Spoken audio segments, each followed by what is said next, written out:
Hello, my name is Selena and I'm 20 years old.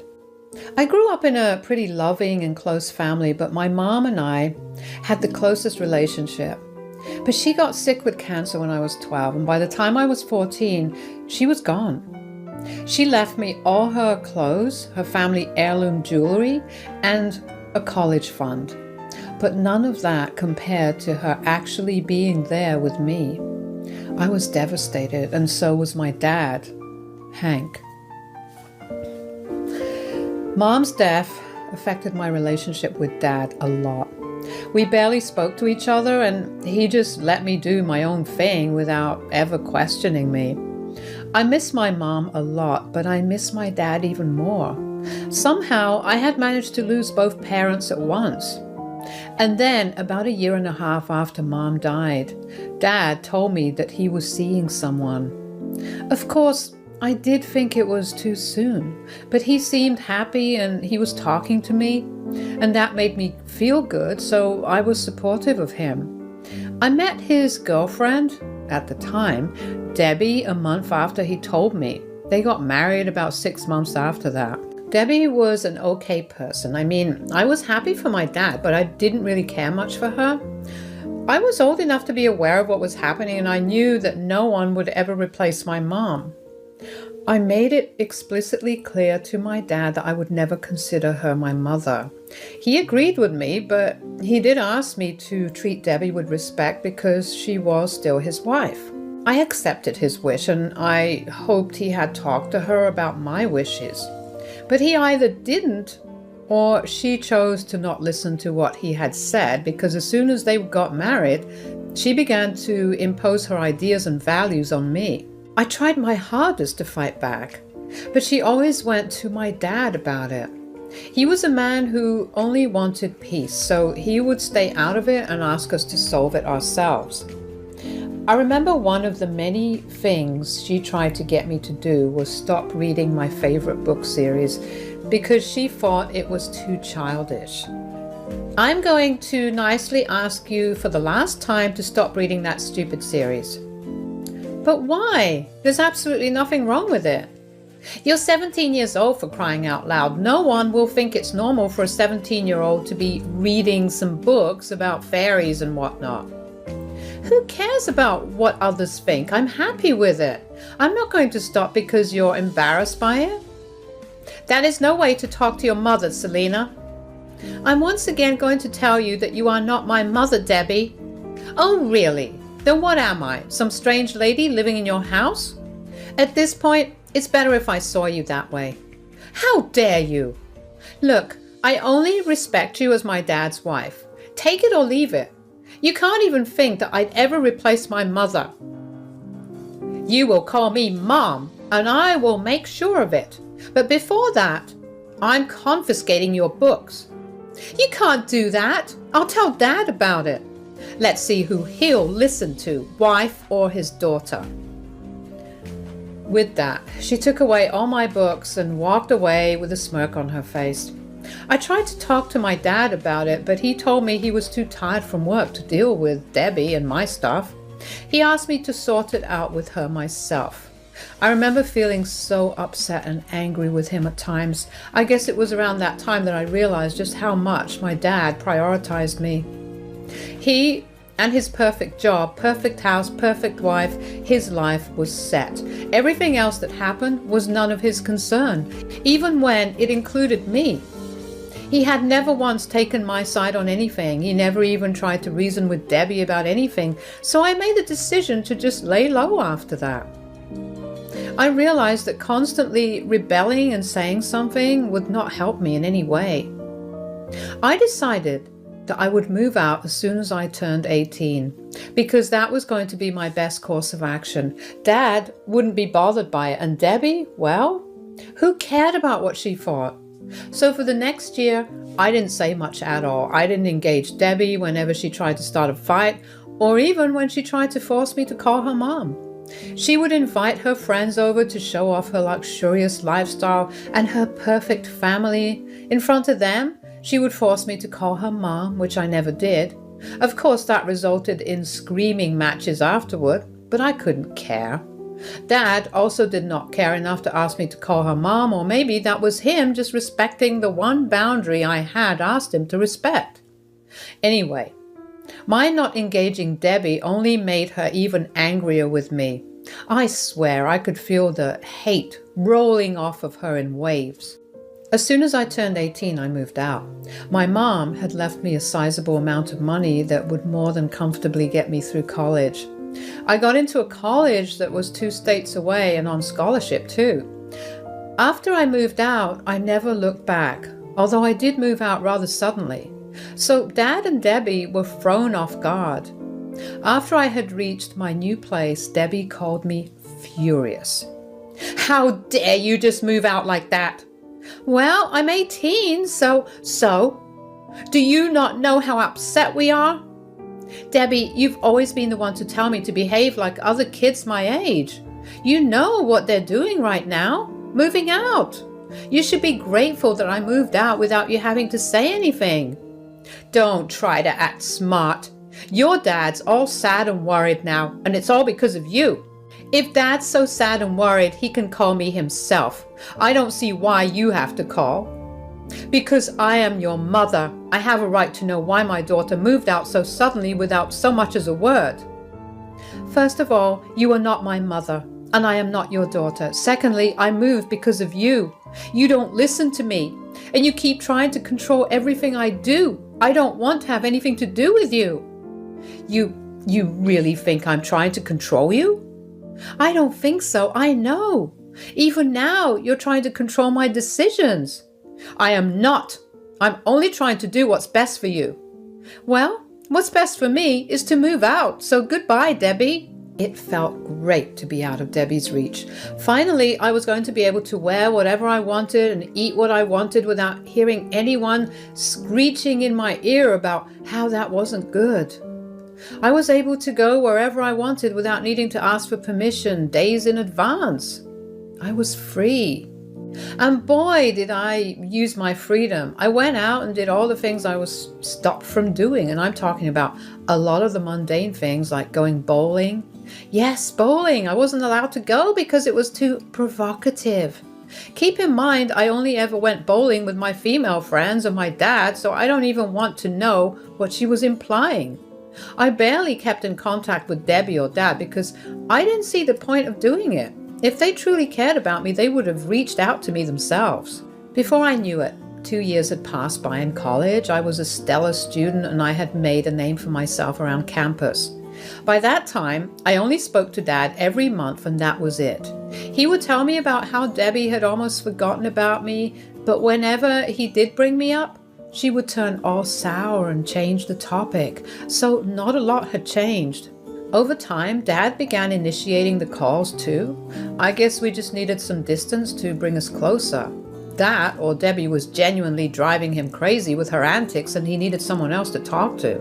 So it wasn't surprising when Dad called me one day out of the blue. "Hey sweetie, how's everything going?" "Everything's going great. Got my midterms coming up soon, so prepping like crazy for it." "That's my girl." "What about you? Everything all right?" "Oh yeah, everything's fine. Debbie is, well, Debbie, although she has been in a sour mood this week." "What happened this time?" "Well, your uncle, Jerry, called." "Oh my God, I haven't heard from him in years." "Yeah, I was very surprised too. We caught up for a bit and he told me that he was celebrating his 50th birthday next month and he wanted us to be there." "Of course, I'll be there. I miss Uncle Jerry. It'll be nice to catch up with him." "I knew you'd want to go, so I figured you could stay with us." I don't know about that." "Selena, please, I miss you and I just want to spend some proper time with you." "I miss you too, Dad. But when I was there, you never once stood up for me. I don't want that to happen again." "I promise I'll be there this time. Last time I was just not in a good mental space. I guess therapy has been helping me a lot." "You've been going to therapy?" "Yeah, because I realized I was being a crappy father and I wanted that to change." "All right, I'll stay with you. But if Debbie pulls anything on me, I will not hesitate to retaliate." "I'll support you all along, don't worry." It felt kind of nice to know that my dad would have my back. Obviously, I was not stupid enough to fully believe it, but I did think that there was some hope considering that he had seemed vastly different recently and had been making an effort. Plus, that was the first time that he ever told me that he would be on my side, as compared to before when he would tell me to figure things out myself. I was actually kind of excited to go back home. Of course, I was not at all happy about having to be around Debbie, but I was excited to meet Uncle Jerry. Uncle Jerry is my mom's older brother. He was the one who raised my mom after her parents died, and so he always had a special place in her heart. When I was born, he showered me with a lot of love and gifts. But he eventually got busy with joining the police academy and starting a family, not to mention Mom's death took a big toll on him. He had no contact with everyone for a long while. The only way we knew he was even alive was because his wife would keep us updated. And then my dad got remarried and Debbie became part of our lives. She demanded that we cut off ties with everyone from my mom's side. At that time, we were barely speaking to any of them, so it wasn't hard to get that done. I knew that Debbie was definitely not going to be happy about Dad being in contact with my mom's side of the family, and she was probably even more unhappy that we were visiting them. But I didn't care. I was just happy that my dad finally grew enough of a spine to go against what Debbie wanted.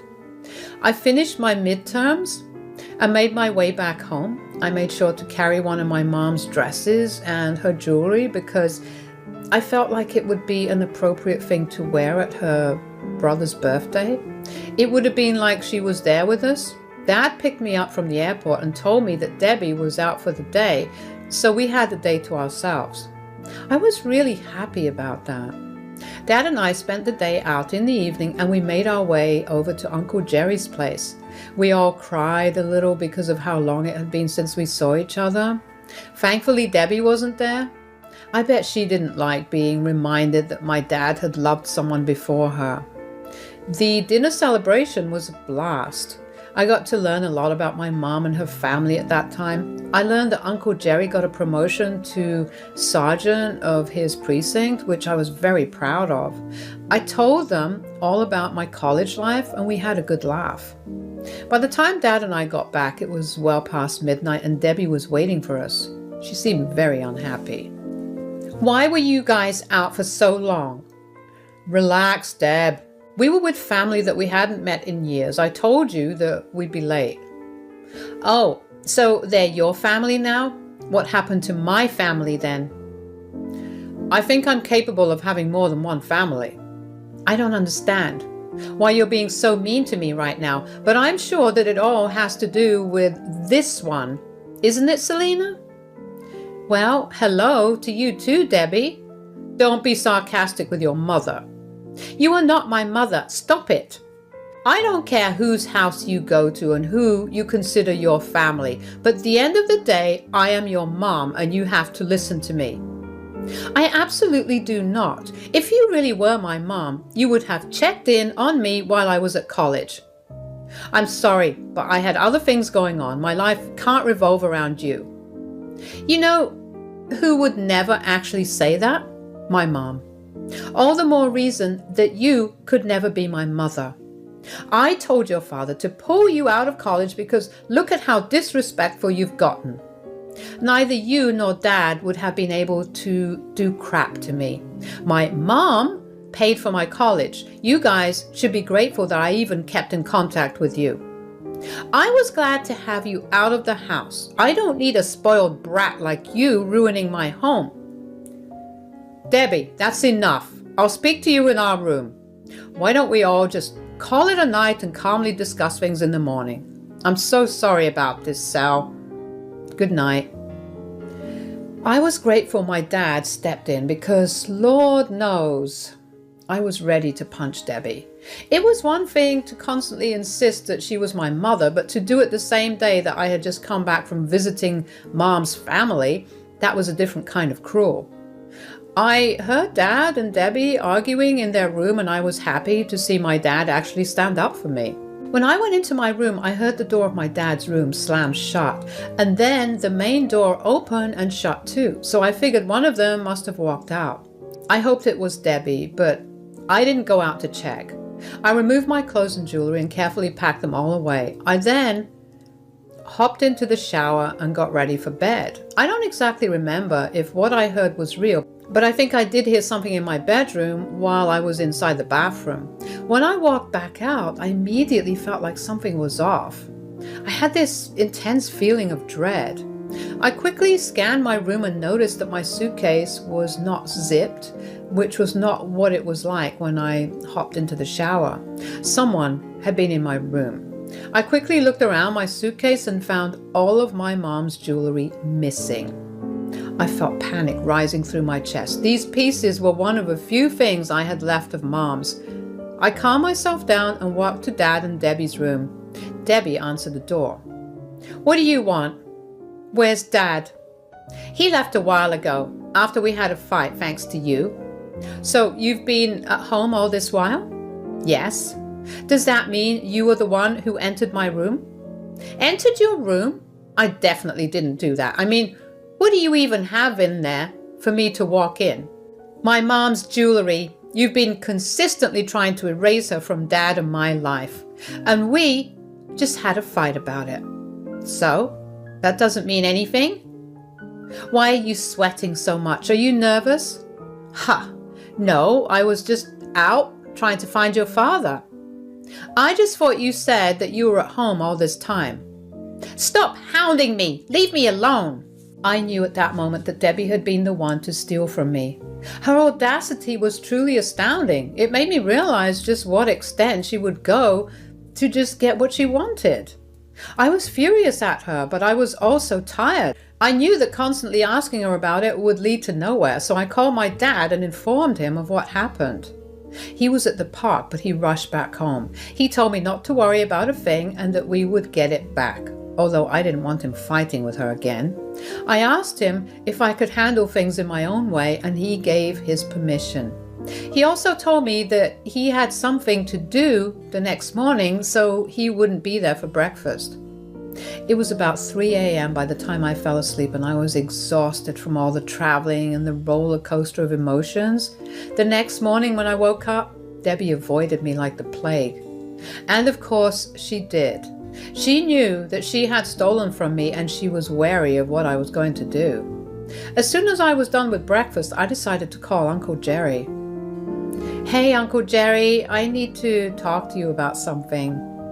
"Hey, darling, what's up? Is everything okay?" "Not really." "Yeah, your dad was telling me that Debbie had started a fight yesterday after you guys got back." "Oh yeah, that happened, and she did something else as well. She stole my jewelry. Or Mom's jewelry, to be more specific." "What? Why?" "Well, she's always hated that I never considered her to be my mother, and she kept trying to force me to call her Mom. I guess she thought that taking away the things that my mom left to me was going to force me to forget Mom." "That's beyond messed up. What is wrong with her? What has your dad done?" "Everything happened so late last night, so we just went to sleep. He's been out all morning, but he told me I could do whatever I wanted to." "Okay, and what is that?" "I want to report her for theft." "That's smart. But I'm going to need you to come down to the station to make the report and answer a bunch of questions." "Will you be able to take the lead on the case and put Debbie in her place?" "Oh, believe me, I will." With that, I hung up the phone and made my way to the police station. I greeted Uncle Jerry, and we immediately got started on the report. They asked me to describe everything that was stolen, and I even gave them a copy of my mother's will, which stated her leaving me those pieces. I told them about how I knew that she had been the one to steal it, and Uncle Jerry testified for my dad's absence because it turned out that they had met in the park the previous night. Uncle Jerry asked me to go back home, and within an hour, the police were standing at our door. Debbie happened to be the one to open the door, and I got to watch her face grow pale as she realized what was happening. The police asked her a couple of questions about her whereabouts the previous night and told her about the report that was made against her. They had a search warrant and walked into her room, where they found all my jewelry. Debbie looked at me with tears in her eyes. I almost felt sorry for her, but then I took one look at Uncle Jerry and I was reminded of my mom. That was enough for me to snap out of it. In the middle of everything that was happening, my dad walked in. Debbie ran to him and asked him to help her out, and he coldly shrugged her off and handed her some papers. They were divorce papers. Debbie broke down in sobs as she approached me. "Selena, please, I'm so sorry." "Sorry for what?"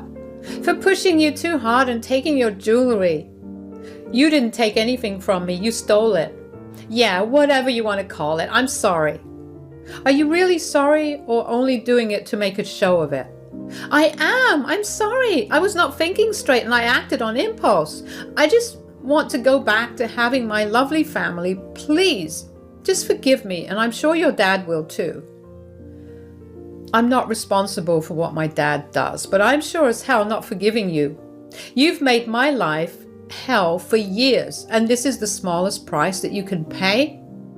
Honestly, I don't know why I expected you to be kind. You've always been a selfish jerk. I'm so glad you aren't my actual daughter, and I don't regret taking your stupid, ugly jewelry. That's enough, Debbie. Jerry, take her away, please. I finally breathed a sigh of relief. Debbie was going to be out of our lives for good. My dad told me that he had been planning on getting a divorce from her ever since he started therapy, but he held back because he didn't want to be alone. But seeing her reaction the previous night was enough to push him to do it. It's been about 2 months since all this happened, and my dad and I have been on a steady path of recovery in our relationship. As for Debbie, she got slapped with a fine of $700, which Uncle Jerry said was the highest they could go considering the value of the jewelry. I am finally starting to live freely again, and this time I have my family by my side. I couldn't be happier.